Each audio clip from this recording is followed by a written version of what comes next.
السلام علیکم، کیسے ہیں دوستوں؟ آج جب دنیا ماحولیاتی تباہی اور شہری بے ہنگم پن کی گرفت میں ہے، ہر کوئی ایک مثالی حل کی تلاش میں ہے۔ بڑے بڑے شہر کنکریٹ کے جنگل بن چکے ہیں، جہاں صفائی، تازہ ہوا اور قدرتی وسائل کا توازن بگڑ چکا ہے۔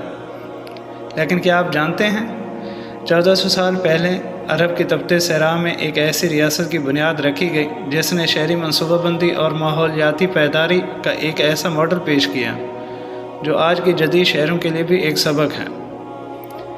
یہ ریاست مدینہ تھی۔ ہم اکثر مدینہ کی سیاست اور عدل کی بات کرتے ہیں، مگر آج ہم اس کے گرین فنگر پرنٹس کی بات کریں گے۔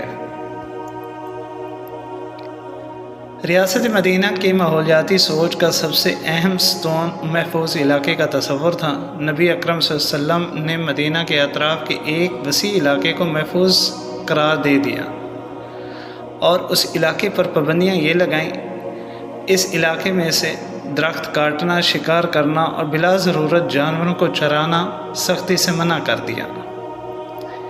اس کا مقصد قدرتی وسائل کی حفاظت، پرندوں اور جانوروں کی پناہ گاہ کو یقینی بنانا تھا، تاکہ شہر کی آبادی کو صاف ستھرا ماحول اور پائیدار خوراک کی فراہمی ہوتی رہے۔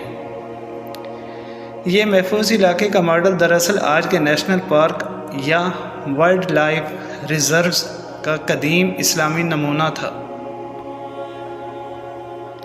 مدینہ کا شہر زیادہ بارش والا علاقہ نہیں، اس لیے پانی کا انتظام انتہائی اہم تھا۔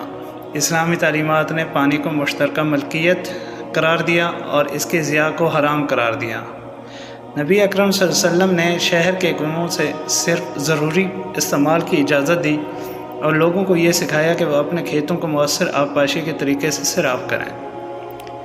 ندی، نالوں اور کنوؤں کو آلودہ کرنے کی سخت ممانعت تھی، جو دراصل ایک ابتدائی پانی کی صفائی کا نظام تھا۔ شہری منصوبہ بندی میں صفائی کو ایمان کا حصہ قرار دیا۔ اس نے مدینہ کو طاعون جیسی وبائی امراض سے بڑی حد تک محفوظ رکھا۔ راستوں کو نہ صرف صاف ستھرا رکھا جاتا تھا، بلکہ راستے میں تکلیف دہ چیز کو ہٹانا صدقہ قرار دیا، جو کہ ایک بہترین شہری نظم و ضبط ہے۔ گھروں کے فضلے کو شہر سے دور ٹھکانے لگانے کا اصول تھا، جس سے بدبو اور بیماریوں کے پھیلاؤ کو روکا جاتا۔ حدیث میں ہے کہ اگر قیامت بھی قائم ہو رہی ہو اور کسی کے ہاتھ میں کھجور کا پودا ہو تو اسے چاہیے کہ وہ اسے لگا دیں۔ اس ترغیب نے مدینہ کو ایک سرسبز شہر بنا دیا۔ درخت نہ صرف سایہ دیتے تھے بلکہ شہر کی آب و ہوا کو معتدل رکھنے میں مددگار ثابت ہوتے ہیں۔ کھجور کے باغات نے مقامی معیشت کو بھی مضبوط بنیاد فراہم کی، جس سے یہ ثابت ہوا کہ ماحولیاتی تحفظ اور معاشی ترقی ساتھ ساتھ چل سکتی ہیں۔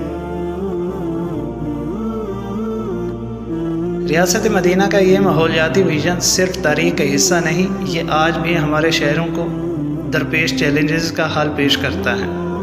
ہمیں چاہیے کہ ہم اپنے شہروں میں محفوظ علاقے کا تصور بحال کریں، جہاں سبز علاقوں کو محفوظ بنایا جائے، جہاں پانی کا ضیاع روکا جائے اور اسے اگلی نسلوں کے لیے بچایا جائے، اور جہاں صفائی صرف فرض نہیں بلکہ ایمان کا تقاضا ہو۔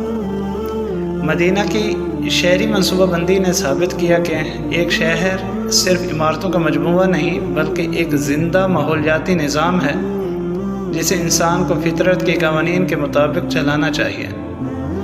کیا ہم آج اس پر عمل پیرا ہیں؟